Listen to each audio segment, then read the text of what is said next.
இந்த தேர்தலில் கதாநாயகனே அதிமுகவின் தேர்தல் அறிக்கைதான் என முன்னாள் அமைச்சர் செல்லூர் ராஜு தெரிவித்துள்ளார். மதுரையில் செய்தியாளர்களிடம் பேசிய அவர், மக்களின் துன்பங்களை நன்றாக அறிந்தவர் எடப்பாடி பழனிசாமி என கூறினார். 10,000 ரூபாய் வழங்கி பெண்களுக்கு குலவிளக்கு திட்டத்தின் அடிப்படை 2,000 ரூபாய் மாதம் அனைத்து குடும்ப பெண்களுக்கும் வழங்கப்படும் சொல்லிட்டார்.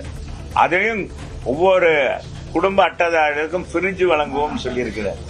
இன்னைக்கு கதாநாயகனாக திகழ்வதே அண்ணா திராவிட முன்னேற்ற கழகத்துடைய தேர்தல் அறிக்கை. அதை தொகுத்து வழங்கிய எங்க புரட்சி தமிழர் எடப்பாடியா தான் இன்னைக்கு டாப், மற்றதெல்லாம்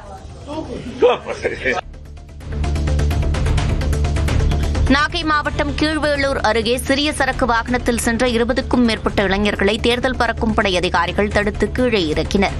திருமண சீர்வரிசை ஏற்றிச் சென்ற வாகனத்தில் 20க்கும் மேற்பட்ட இளைஞர்கள் உயிருக்கு ஆபத்தான முறையில் பயணம் செய்த நிலையில் மின்கம்பிகள் மற்றும் மரக்கிளைகளால் விபத்து ஏற்படும் அபாயம் குறித்து எச்சரித்தனர். இனி இதுபோன்ற சாகச பயணங்களை தவிர்க்குமாறு அறிவுறுத்தி அவர்களை அனுப்பி வைத்தனர். தஞ்சாவூர் மாவட்டம் கும்பகோணம் அரசு தலைமை மருத்துவமனையில் கடந்த ஒரு வாரமாக சமையல் எரிவாயு தட்டுப்பாட்டால் உணவகம் மூடப்பட்டுள்ளது. இதனால் உள்நோயாளிகளின் உதவியாளர்கள் மற்றும் உறவினர்கள் உணவுக்காக பேருந்து நிலையம் மற்றும் நெடுந்தூரம் அலைந்து திரியும் நிலை ஏற்பட்டுள்ளது. தற்போது டீ, காஃபி மட்டுமே வழங்கப்பட்டு வரும் நிலையில் MP கல்யாண சுந்தரம் நேரில் ஆய்வு செய்து அதிகாரிகளுடன் பேச்சுவார்த்தை நடத்தினார். கேஸ் தட்டுப்பாடு நீங்கும் வரை உணவகத்தில் விறகடுப்புகளை பயன்படுத்த அனுமதி வழங்க வேண்டும் என பொதுமக்கள் கோரிக்கை விடுத்துள்ளனர். 100% வாக்களிப்போம் என்ற தலைப்பில் ராமநாதபுரம் மாவட்டம் கமுதியில் தேர்தல் விழிப்புணர்வு பேரணி நடைபெற்றது. வருவாய்த்துறையினருடன் பசும்பொன் முத்துராமலிங்க தேவர் நினைவு கல்லூரி இணைந்து நடத்திய பேரணியில் மாணவ மாணவிகள் கலந்து கொண்டனர். சிலம்பம், கட்டைக்கால், புலிவேடம் உள்ளிட்ட கலை நிகழ்ச்சிகளும் அரங்கேறின.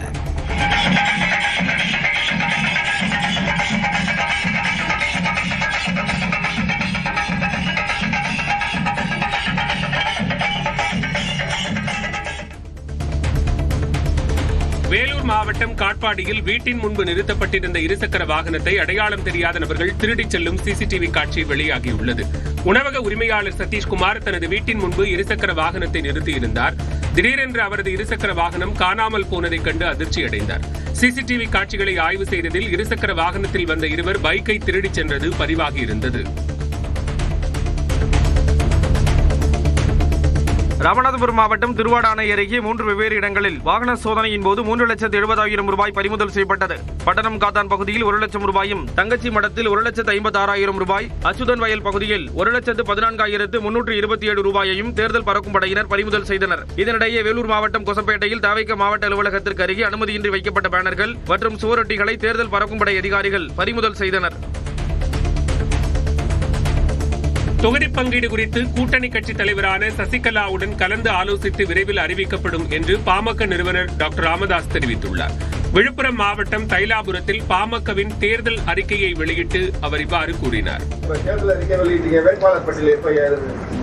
வேட்பாளர் பட்டியல் விரைவில் அறிவிப்போம், விரைவில் வெளியிடுவோம்.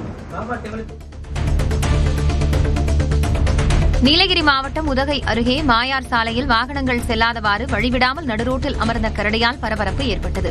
முதுமலை வனப்பகுதியில் உள்ள மாயார் சாலையில் உலவி வந்த கரடி நடுரோட்டில் அமர்ந்து கொண்டது. இதனால் ஆங்காங்கே வாகனங்கள் நின்ற நிலையில் சில நிமிடங்களுக்கு பிறகு கரடி வனப்பகுதிக்குள் சென்றது.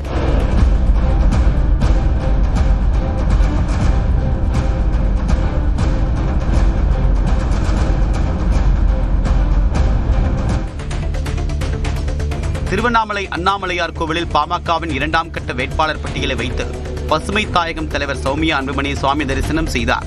வரும் சட்டமன்ற தேர்தலில் தேசிய ஜனநாயக கூட்டணியில் இடம்பெற்றக்கூடிய பாமக 18 தொகுதிகளில் போட்டியிடக்கூடிய நிலையில் முதற்கட்டமாக 3 வேட்பாளர்கள் பெயர் கொண்ட பட்டியல் வெளியிடப்பட்டுள்ளது. இந்நிலையில் 2ஆம் கட்ட வேட்பாளர் பட்டியலுடன் அண்ணாமலையார் கோவிலுக்கு தன்னுடைய மகளுடன் வந்த சௌமியா அன்புமணி சுவாமி தரிசனம் செய்தார்.